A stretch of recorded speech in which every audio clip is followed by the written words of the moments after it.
کرن اسلامک واقعات کے معزز ناظرین، السلام علیکم ورحمۃ اللہ وبرکاتہ۔ آپ دیکھ رہے ہیں کرن اسلامک واقعات چینل۔ حضرت عبدالمطلب کو خواب میں زمزم کا کنواں دکھائی دیا اور حکم ہوا کہ اس کی کھدائی کرو۔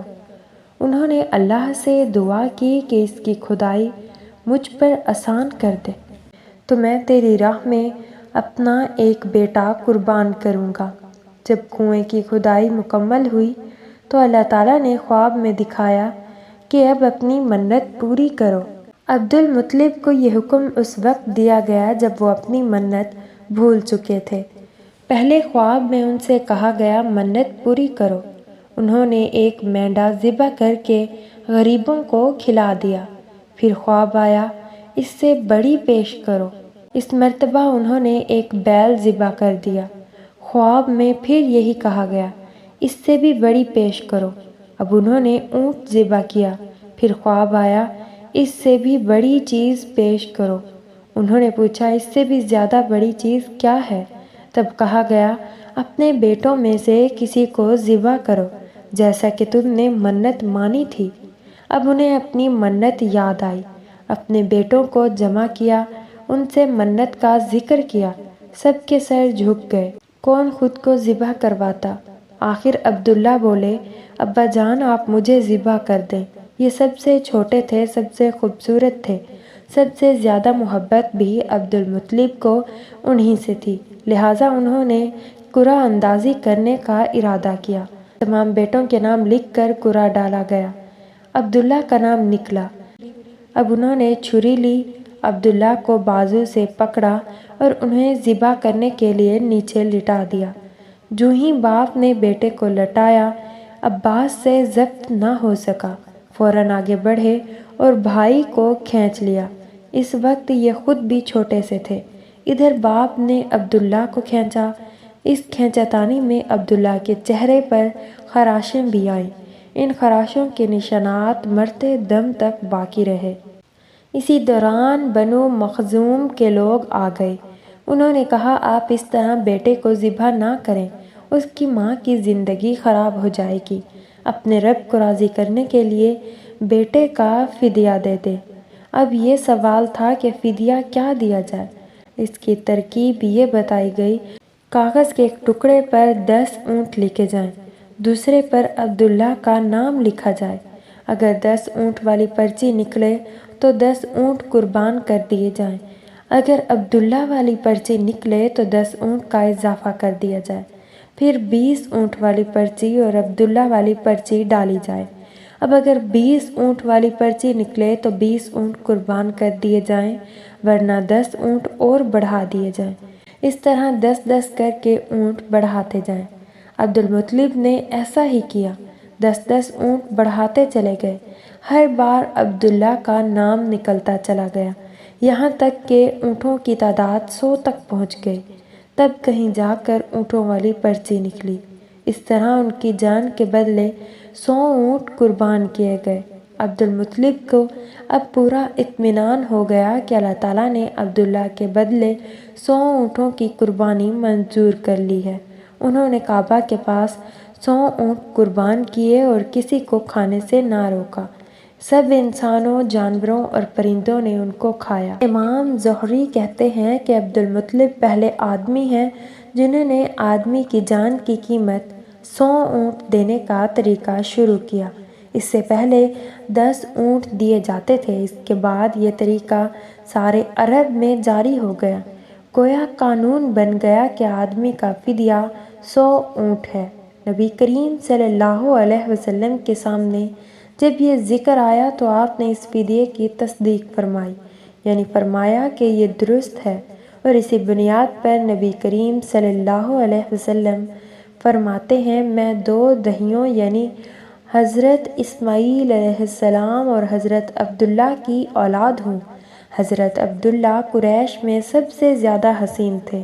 ان کا چہرہ روشن ستارے کی مانند تھا۔ قریش کی بہت سی لڑکیاں ان سے شادی کرنا چاہتی تھیں، مگر حضرت عبداللہ کی حضرت آمنہ سے شادی ہوئی۔ حضرت آمنہ وہب بن عبد مناف بن زہرہ کی بیٹی تھی۔ شادی کے وقت حضرت عبداللہ کی عمر 18 سال تھی۔ یہ شادی کے لیے اپنے والد کے ساتھ جا رہے تھے۔ راستے میں ایک عورت کعبے کے پاس بیٹھی نظر آئی۔ یہ عورت ورقہ بن نوفل کی بہن تھی۔ ورقہ بن نوفل قریش کے ایک بڑے عالم تھے۔ ورقہ بن نوفل سے ان کی بہن نے سن رکھا تھا کہ وقت کے آخری نبی کا ظہور ہونے والا ہے، اور ان کی نشانیوں میں سے ایک نشانی یہ ہوگی کہ ان کے والد کے چہرے میں نبوت کا نور چمکتا ہوگا۔ جو ہی اس نے عبداللہ کو دیکھا فوراً اس کے ذہن میں یہ بات آئی۔ اس نے سوچا ہو نہ ہو یہ وہ شخص ہے جو پیدا ہونے والے نبی کے باپ ہوں گے۔ چنانچہ اس نے کہا اگر تم مجھ سے شادی کر لو تو میں بدلے میں تمہیں اتنے ہی اونٹ دوں گی جتنے تمہاری جان کے بدلے میں ذبح کیے گئے۔ اس پر انہوں نے جواب دیا میں اپنے باپ کے ساتھ ہوں، ان کی مرضی کے خلاف کچھ نہیں کر سکتا، نہ ان سے الگ ہو سکتا ہوں، اور میرے والد باعزت آدمی ہیں، اپنی قوم کے سردار ہیں۔ بہرحال ان کی شادی حضرت آمنہ سے ہو گئی۔ آپ قریش کی عورتوں میں نسب اور مقام کے اعتبار سے افضل تھیں۔ حضرت آمنہ حضرت عبداللہ کے گھر آ گئیں۔ آپ فرماتی ہیں جب میں ماں بننے والی ہوئی تو میرے پاس ایک شخص آیا، یعنی ایک فرشتہ انسانی شکل میں آیا۔ اس وقت میں جاگنے اور سونے کی درمیانی حالت میں تھی۔ عام طور پر اس حالت کو غنودگی کہا جاتا ہے۔ اس نے مجھ سے کہا کیا تمہیں معلوم ہے تم اس امت کی سردار اور نبی کی ماں بننے والی ہو؟ اس کے بعد وہ پھر اس وقت آیا جب نبی کریم صلی اللہ علیہ وسلم پیدا ہونے والے تھے۔ اس مرتبہ اس نے کہا جب تمہارے ہاں پیدائش ہو تو کہنا میں اس بچے کے لیے اللہ کی پناہ چاہتی ہوں ہر حسد کرنے والے کے شر اور برائی سے۔